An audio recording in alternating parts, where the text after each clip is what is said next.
Hello students, कैसे हैं आप सब? बढ़िया, ठीक ठाक चल रहा है पढ़ाई लिखाई? नहीं चल रहा है? एग्ज़ाम आ रहा है, अब सीरियस हो जाइए कम से कम। हाँ, मन लगा करके पढ़ाई कीजिए, अभी पूरी स्ट्रैटेजी के साथ आप पढ़ाई कीजिए। बोर्ड्स हैं आपके। आज मैं आपसे बात ही करने आया हूँ, सोचा कि आज आपसे थोड़ा बात कर लूँ 5 मिनट 10 मिनट। अगर कुछ लगे कि आपको बता दूँ तो बता भी देता हूँ आज के क्लास में। अगर आपको लगता है कि इससे हमें फ़ायदा होता है तो प्लीज़ आप उस पर अमल कीजिए और मन लगा करके पढ़ाई कीजिए। सबसे पहली बात कि जितना अननेसेसरी काम अभी के डेट में आप कर रहे हैं, जितना अननेसेसरी काम कर रहे हैं, उन सारे काम को तो सबसे पहले छोड़िए, छोड़ दीजिए एकदम, बिल्कुल पूरा फुल कंसंट्रेशन लेकर के आइए पढ़ाई पर, है ना। और चेहरे पर एकदम स्माइल होनी चाहिए, फेस पे हमारे जैसा हमेशा फेस पर क्या होना है? स्माइल। टेंशन में नहीं रहना है। अभी भी हमारे पास 1 महीना जो टाइम है, पूरे स्ट्रैटेजी के साथ अगर आप पढ़ाई करें तो आप आराम से अपना सिलेबस कवर अप कर सकते हैं और अच्छे मार्क्स लेकर के आ सकते हैं। अभी का समय बहुत क्रिटिकल टाइम है, संजीदगी वाला भरा समय है। कुछ भी हो सकता है आपके साथ, आप डिप्रेस भी हो सकते हैं। अच्छा लग रहा है कि हम अच्छा करना चाहते हैं लेकिन हो नहीं रहा है। एक एक विषय नहीं, 5-5 विषय का प्रेशर आपके ऊपर है। और सही भी बात है, 5 विषय का होना भी चाहिए। ये मुट्ठा है, जब तक इसको 5 उंगली नहीं रहेगा इसमें कोई ताकत नहीं है। 1 उंगली भी खत्म, इसकी ताकत कमजोर हो गई, तुरंत इसको कोई खोल देगा। समझ आ रहा है मैं क्या बोल रहा हूं आपको? उसी तरीके से हमारे लिए 5 विषय इंपॉर्टेंट है। ऐसा नहीं कि फिजिक्स हो, केमिस्ट्री हो, मैथमेटिक्स हो, बायोलॉजी हो, सिर्फ यही हमारे काम आएंगे, नहीं। अगर आपका कोई विषय इंग्लिश है, इकोनॉमिक्स है, ठीक है, हिंदी है, तो ये विषय आपके लिए उतने ही इंपॉर्टेंट हैं जितना फिजिक्स है, केमिस्ट्री है, मैथ्स है, बायोलॉजी है। क्यों सर उतना ही इंपॉर्टेंट है? क्योंकि अगर आप सबका पूर्णांक देखिएगा, फुल मार्क्स देखिएगा, तो सबका फुल मार्क्स क्या होता है? सेम। सबके लिए हमको नंबर क्या मिलता है? सेम। ना तो किसी के लिए कम और ना ही किसी के लिए अधिक। सबका नंबर क्या है? सेम। इसलिए अभी के टाइम पर सभी विषयों पर आप ध्यान दीजिए, मेहनत कीजिए, एक स्ट्रैटेजी बनाइए आप। एग्जाम के टाइम पर काफ़ी बच्चे जो रहते हैं सिर्फ पढ़ते रहते, सिर्फ पढ़ते रहते, पढ़ रहे हैं। ऐसे बच्चों से आग्रह है कि पढ़ने के बाद लिखना भी शुरू कीजिए। बॉस आपको एग्जाम में लिखना है, एग्जाम में आपको क्या करना है? लिखना है, वहाँ पढ़ना नहीं है। समझ आ रही है बात? आपको लिखना है वहाँ पे। आप जो भी चीज़ें पढ़िए, पढ़ाई कीजिए। ऐसा नहीं कि पढ़ना बंद कर दीजिए, पढ़ाई कीजिए, लेकिन बाद में फिर उस पर प्रैक्टिस कीजिए।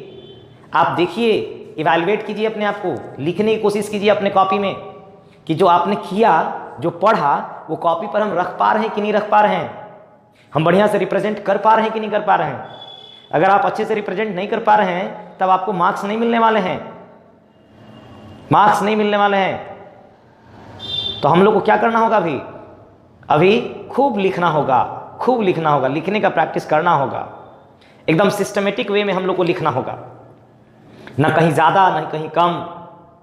अब हमसे पूछ कुछ और रहा है और हम किसी और चीज़ का आंसर वहाँ पे लिख करके आएंगे तो एग्जामिनर क्या करेगा? इरिटेट होगा हमसे, और जब हमसे इरिटेट हो जाएगा तो हमारा मार्क्स क्या हो जाएगा? कट जाएगा और इंप्रेशन खराब बनेगा। हमारी कॉपी जो है जनरल मार्किंग में चली जाएगी। कुछ अच्छा भी है नीचे तो सिर्फ हमें सोच रहा था कि इसे पास करके भेज दिया जाए, मार्क्स बस दे करके निकाल दिया जाए। आप स्पेशल नहीं होंगे कि आपकी कॉपी एकदम बहुत अच्छे ढंग से चेक की जाएगी। बहुत सारी कॉपियां होती हैं, बहुत प्रेशर होता है उनके ऊपर। कौन सा दिमाग लेकर के घर से निकले हैं, किस तरीके से घर से निकले हैं, उनका टेम्परामेंट क्या है, घर में कुछ उनके चल तो नहीं रहा है, लड़ाई तो नहीं हो रही है, टेंशन में नहीं है। उसी टेंशन में आपका कॉपी मिल गया, आपका हैंड राइटिंग नहीं समझ में आ रहा है, स्टार्टिंग के 4-5 क्वेश्चंस के आंसर आपके गलत मिल रहे हैं। ऐसा नहीं करना है। Hand writing should be neat and clean. अब ऐसा नहीं कि सर एकदम पूरी अच्छी hand writing. Neat and clean का मतलब कि जो आप पेपर पर रख रहे हैं वो उन्हें समझ में आना चाहिए, वो हमें समझ में आना चाहिए, वो हम पढ़ सकें, हमें उस पर लोड ना लेना पड़े उनको पढ़ने के लिए। इसको बोलिएगा आप कि नीट एंड क्लीन है सर। उसके बाद शुरुआत में जिन क्वेश्चंस के आंसर आपको अच्छे से आते हैं उनके आंसर्स देने हैं। First impression is last impression. Starting में जो जो आंसर्स हम पा रहे हैं उन्हीं को लिखना है। जितना पूछा जा रहा है उतना ही बताना है। 2 नंबर का क्वेश्चन है तो ये नहीं कि पूरा डिराइव करने लगे हैं, बहुत ज़्यादा लिखने लगे हैं। देख करके, जितना पूछा जाए उतना ही, ठीक है ना। जैसे आपको जितना भूख लगता है उतना ही भोजन करते हैं, जितना आपसे पूछा जाए उसी का जवाब आप दीजिए, न ज़्यादा न कम। कोई बच्चे होते हैं किसी क्वेश्चन को सुनते हैं तो उसी से रिलेटेड कुछ और करके रख देते हैं जो पूछा ही नहीं गया था। उनको लगता है कि इहो लिख देंगे तो नंबर मिल जाएगा। मिल जाएगा, 4 नंबर का अगर क्वेश्चन है, 5 नंबर का क्वेश्चन है, 1 नंबर 1.5 नंबर आपको दे दिया जाएगा, खुश हो जाइए, संतुष्ट हो जाइए। उसी के लिए तो आप गए थे एग्जाम देने, आप रिजल्ट अच्छा करने थोड़ी गए थे ना। अगर अच्छा करने जाना है तो अभी से प्रैक्टिस करना होगा, तब ना जाकर के बॉर्डर पर अच्छा प्रयास करेंगे। जितनी गलतियां करनी है यहीं कर लो, घर में कर लो, कॉपी पर कर लो, यहीं पे उस वाले कॉपी में सिर्फ क्या करना है, सही करना है, वहां गलती नहीं करना है, वहां गलती नहीं करना है, ये काम हम लोग को नहीं करना है। जितना हो सके प्रैक्टिस कीजिए, यहां पे जितना हो सके आप प्रैक्टिस कीजिए, ठीक है। आप समय डिवाइड कीजिए, सभी विषयों को समय डिवाइड कीजिए। जिन विषयों पर ज्यादा टाइम देना चाहिए, जैसे मैथमेटिक्स, तो डेली आप उसके लिए 2-3 घंटे समय निकाल लीजिए अलग से कि ये टाइम मेरा मैथ्स का है। फिजिक्स और केमिस्ट्री अगर आप अध्ययन कर रहे हैं तो पुराना ट्रेंड देखिए, सैंपल पेपर का ट्रेंड देखिए, हम लोग जो आपको काम करा रहे हैं उन चीज़ों को देखिए, उन क्वेश्चंस पर ज़्यादा टारगेट कीजिए। अब ऐसा नहीं कि आज एक क्वेश्चन लेकर के बैठे तो बस पढ़ के उठ गए, क्या निष्कर्ष निकला आपके बैठने का? भाई अगर हम कोई बिजनेस करेंगे और पैसा इन्वेस्ट करेंगे तो हमको उसमें प्रॉफिट दिखना चाहिए, तभी वो काम करेंगे, नहीं तो वो काम नहीं करेंगे, फिर हम अच्छे बिजनेसमैन नहीं हैं। आपको भी सेम चीज़, अगर आप टाइम इन्वेस्ट कर रहे हैं, टाइम दे रहे हैं उस चीज़ पे, तो उस 1 घंटे या 2 घंटे जो भी टाइम आपने दिया पढ़ाई पर, उसका क्या निकलना चाहिए? आउटपुट निकलना चाहिए, है ना। लगना चाहिए कि नहीं आज मेरा इतना % सिलेबस कंप्लीट हुआ, ये चीज़ें अगर हमसे पूछी जाएंगी तो हम आंसर कर देंगे, कोई दिक्कत नहीं है। इस तरीके से आपको पढ़ाई करना होगा, पूरा जोश और जुनून के साथ पढ़ाई करना, सेलेक्टिव पढ़ाई करना होगा। केमिस्ट्री में पी ब्लॉक्स के किस तरह से क्वेश्चन आते हैं, कोऑर्डिनेशन कंपाउंड से नेमिंग वाले क्वेश्चन आते हैं, नाम लिखने के लिए आते ही आते हैं। ऑर्गेनिक केमिस्ट्री से एक क्वेश्चन नाम लिखने के लिए आएगा ही आएगा। ऑर्गेनिक केमिस्ट्री में जितने भी नाम वाले रिएक्शंस हैं उन रिएक्शंस को आप टारगेट कीजिए। सॉलिड स्टेट में डेंसिटी वाला जो प्रॉब्लम है, न्यूमेरिकल प्रॉब्लम, उन प्रॉब्लम पर टारगेट कीजिए, वहां से क्वेश्चन आपको आएगा। इलेक्ट्रोकेमिस्ट्री में भी आपको क्वेश्चन न्यूमेरिकल आने के चांसेस अच्छे खासे रहते हैं, हर एक चीज। कोलोराउस लॉ क्या होता है, राउल का नियम क्या होता है, हेनरी का नियम क्या होता है। केमिकल काइनेटिक्स में फर्स्ट ऑर्डर और zero order, first order is very very important for you, उनके एक्सप्रेशन दिमाग में होने चाहिए। मोलारिटी, मोलालिटी, ये सब क्या होते हैं, कॉन्सेंट्रेशन टर्म्स दिमाग में होने चाहिए।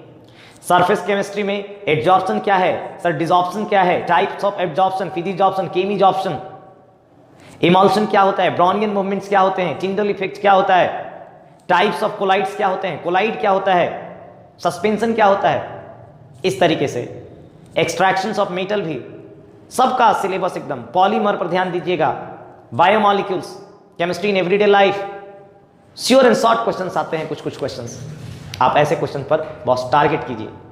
फिजिक्स में Gauss law, Ampere circuital law, Biot Savart law, Faraday law, electromagnetic induction, ठीक है, ट्रांसफार्मर, एसी जनरेटर, ठीक है। उसके बाद Lenz law, interference of light, कितना नाम ले, बहुत सारा। कम्युनिकेशन आना ही आना है, 100% श्योर। मीटर ब्रिज जो आज के 1-2 क्लास पहले हम लोगों ने कराया था, हर एक चीज पर आपको काम करना होगा बस। मैथमेटिक्स अगर पढ़ते हैं तो एलपीपी से क्वेश्चन सर 100% आना है। 10 नंबर का क्वेश्चन आपका प्रोबेबिलिटी से, जिसमें मात्र 2 एक्सरसाइज हैं। बेस थ्योरम से आना है क्वेश्चन एक, आराम से एकदम 5 नंबर का क्वेश्चन, और 5 नंबर का क्वेश्चन आपका कंडीशनल प्रोबेबिलिटी से। इस तरीके से आपको पढ़ना है। 3D 17 नंबर आपको देगा, वेक्टर 3D, जो इस बार के सिलेबस में कुछ रहा ही नहीं, सब उड़ा दिया, प्लेन तो हटा ही दिया। अब फालतू का 17 नंबर आप दे रहे हैं वहां से, अगर वो भी हमको लेने नहीं आ रहा है तो लानत है हम अपने आप पे।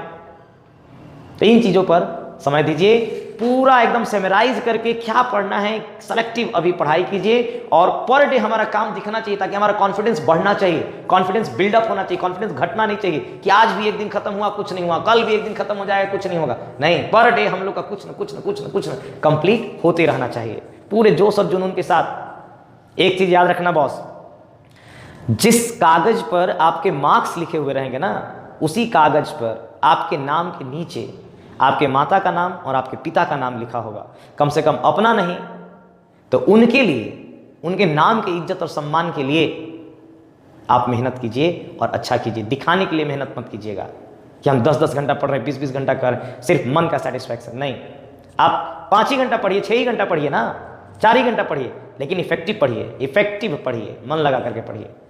ये हमारा व्हाट्सएप नंबर है, आप चाहें तो व्हाट्सएप पर हमसे संपर्क कर सकते हैं। मेरा नाम दिलीप कुमार चौधरी है और मैं गढ़वा जिला का रहने वाला हूँ। हमारा गढ़वा में कोचिंग है, गढ़वा क्लासेस, मैं उसी में फिजिक्स, केमिस्ट्री और मैथमेटिक्स को डील करता हूँ, बच्चों को गाइड करता हूँ। जितना कोशिश रहती है कि अच्छा से अच्छा दे सकूँ। ठीक है, आपका भी फीडबैक अच्छा आ रहा है, हम भी चाहते हैं कि आपका भी रिजल्ट अच्छा हो, तो जिन पर बात हमने की है वो काम आप कीजिए। ठीक है, करेंगे नहीं करेंगे? अरे ठीक है, चलिए, धन्यवाद।